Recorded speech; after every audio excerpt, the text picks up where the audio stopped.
So now the big headlines all over are about 99% of the money is back, and people are thinking this is a big piece of news.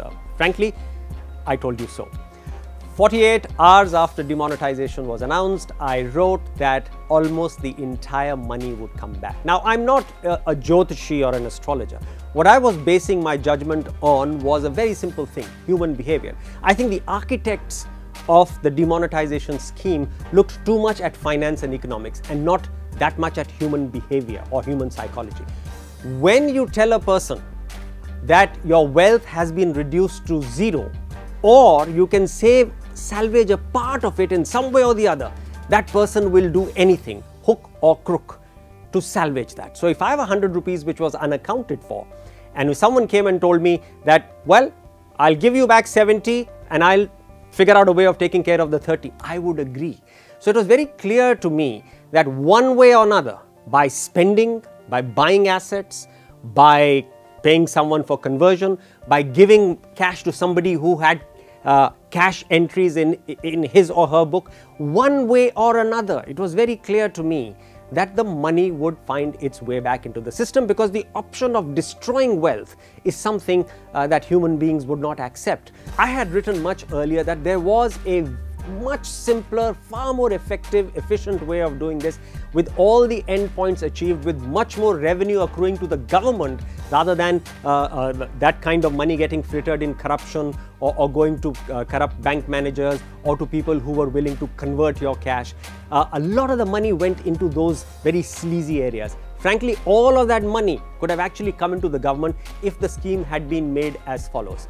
The tenure of the scheme should have been very short, say 15 days. In 15 days, you have to deposit your money or your money goes to zero, number one.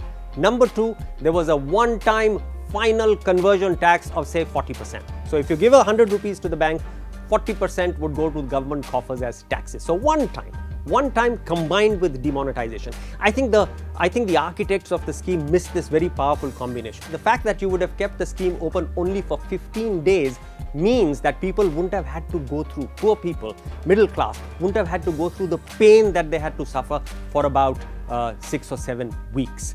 Of course, this is predicated on the fact that you would not make the mistakes of having different size notes which were not compatible with ATM compartments. I'm assuming all of that would have been planned through. Now, the fact that the government managed to remonetize the economy within about 4 or 5 months, I think that's creditable, because the first estimates were that remonetization could take 8 or 9 months. The fact that a lot of the informal economy was coerced to come into the formal economy. A lot of people left digital trails about unaccounted cash, which the government is now looking at. They've talked about how there are about 1.8 lakh crores, which is looking suspicious money to them. Now, my point is, we could have done that without the coercion. But the fact is that even with coercion, when this kind of a digital trail of suspicious money is now available to the lawmakers, I think all of that is positive. Again, by coercion, you did inculcate a digital culture as far as usage of cash is concerned. So cash got replaced by digital money. Again, that is something that could have happened without coercion. That is something that is a concomitant of economic growth. So you need not have sort of used a sledgehammer to get that through. But the fact that you used a sledgehammer, I would count this as another benefit of demonetization. Clearly, the big cruel impact happened at the poor people, and that was something, as I said, was avoidable simply because if you had kept the tenure only 15 days and ensured that there was enough cash available in smaller denomination notes, 500 and 100 instead of 2000 in the rural areas, you could have avoided that pain.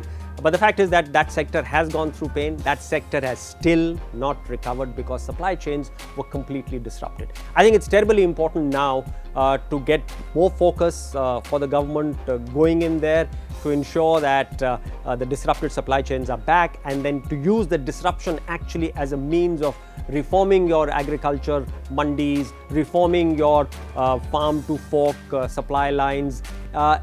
It was an extremely cruel, adverse move, But as with every adversity, there is an opportunity, and in the government, if it really focuses its energies on repairing that completely devastated and disrupted supply chain, then there would be a benefit eventually from it.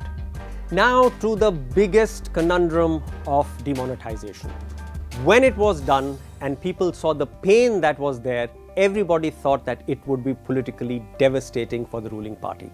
But exactly the opposite happened. It became a strong political weapon in the armory of the government. And I think it's important to understand why that happened.